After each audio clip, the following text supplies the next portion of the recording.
Y'all, the New York Times just dropped a bombshell, and it is incredibly damning for Donald Trump. It's about a new report that was just released by Democrats on the House Oversight Committee. This report is 7 years in the making, and it reveals that Donald Trump and his businesses received millions of dollars from foreign governments while he was president in direct violation of the law and of the Constitution. Now, the irony here is thick because this is exactly what Republicans in the House are accusing President Biden of having done with zero evidence, but the evidence against Trump in this report, don't believe me? That's okay. You can read it because it's online in a 156-page report called White House for Sale. Subtitle: How Princes, Prime Ministers, and Premiers Paid Off President Trump. Now, before I talk a little bit more about what's in the report, let me just remind you what the Times says, that the Constitution prohibits a president from accepting money, payments, or gifts of any kind whatever from foreign governments and monarchs unless he obtains the consent of the Congress to do so. This, of course, all goes back to the Emoluments Clause of the Constitution. There's a simple explanation of it right here if you want to read it. But the report shows that Trump viewed the Emoluments Clause as a joke and saw the presidency as a once-in-a-lifetime opportunity for self-enrichment. The report adds the presidency became the fulfillment of a get-rich-quick campaign. And Trump reportedly described this as the greatest infomercial in political history.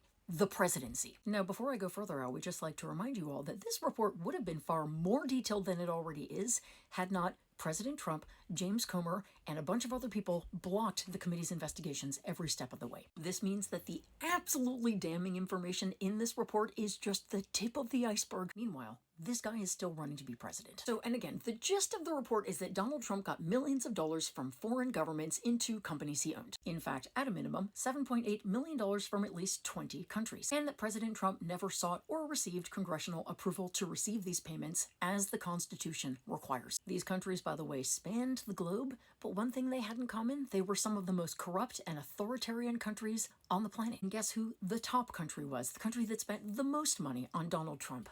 China, the country he was supposedly so tough on. But it wasn't just China. Saudi Arabia was there as well, of course, in the number 2 slot. Qatar, Kuwait, India, the list of countries shopping at our infomercial presidency goes on. And before you say, well, what's the harm in him, taking business from them? The harm is that it shaped his policy, and the report shows that in great detail. So yeah, this is an outrage, and it's disgusting and it's sickening, but guess what else it is? It's further proof that the corrupt Republicans suck at governing, because they're going after this behavior, all right, but not the person who actually did it. Tell a friend.